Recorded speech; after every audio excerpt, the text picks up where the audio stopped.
এক জঙ্গলে এক গাছে থাকতো এক টুনি। একদিন সেই জঙ্গলে মুষলধারায় বৃষ্টি শুরু হলো। কয়েকদিন পর বৃষ্টি থেমে যায়। তখন ছিল শীতকাল, তাই রাতের বেলা অনেক ঠান্ডা পড়তো। বৃষ্টি থামতেই কাক টুনির বাসায় আসলো। টুনির পাশের গাছে থাকে, তাই মাঝে মাঝে কাক টুনির বাসায় আসে। কাক টুনিকে বলল, কাহ কাহ, টুনি শোন, আমাদের এতদিনের জমানো খাবার তো সব বৃষ্টির কারণে মাটিতে পড়ে গেছে, তাহলে আমরা এখন কিভাবে খাবো?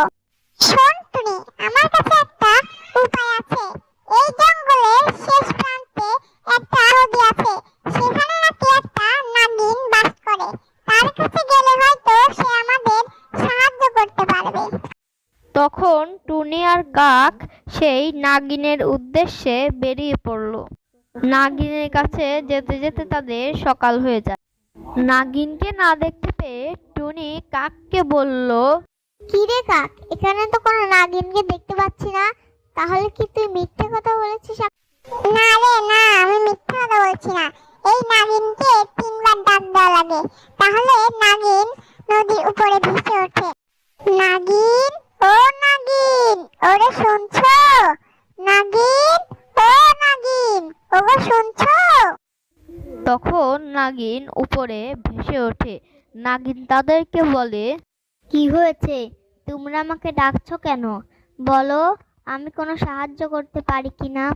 তারপরে কাক নাগিনকে সব খুলে বলে। নাগিন তখন কাকদের বলে, আচ্ছা, তাহলে আমি প্রত্যেকদিন রাতের বেলা তোমাদের গাছের সামনে অনেকগুলো জোনাকি পোকা রাখবো। তখন তোমরা 5টা জোনাকি পোকা খেয়ে নিবে, আর ভুলেও একদিনে 6টা খেয়ে নিবে না, নাহলে কিন্তু অনেক বড় বিপদ হবে। এই বলে নাগিন অদৃশ্য হয়ে গেল, আর তারা নিজেদের গাছে ফিরতে লাগলো। তারপরে তারা প্রত্যেক দিন রাতে 5টা করে জোনাকি পোকা খেত। 4 মাস পর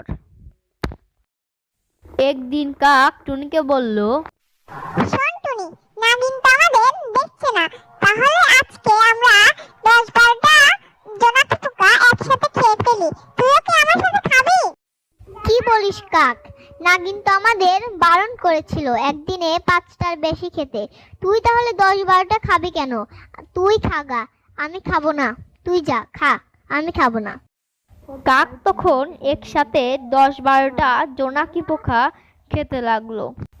কাক যখন পিছন ফিরে জোনাকি পোকা খেতে যাবে, সে তখন দেখতে পেল নাগিন তার পিছনে, আর জোনাকি পোকাও নেই।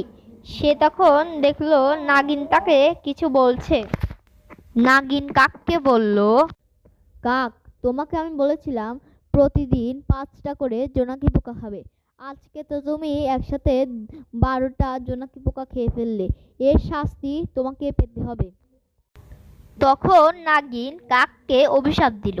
নাগিনের অভিশাপে কাক উড়ার শক্তি হারিয়ে ফেলল, আর কাক নিচে পড়ে মারা গেল।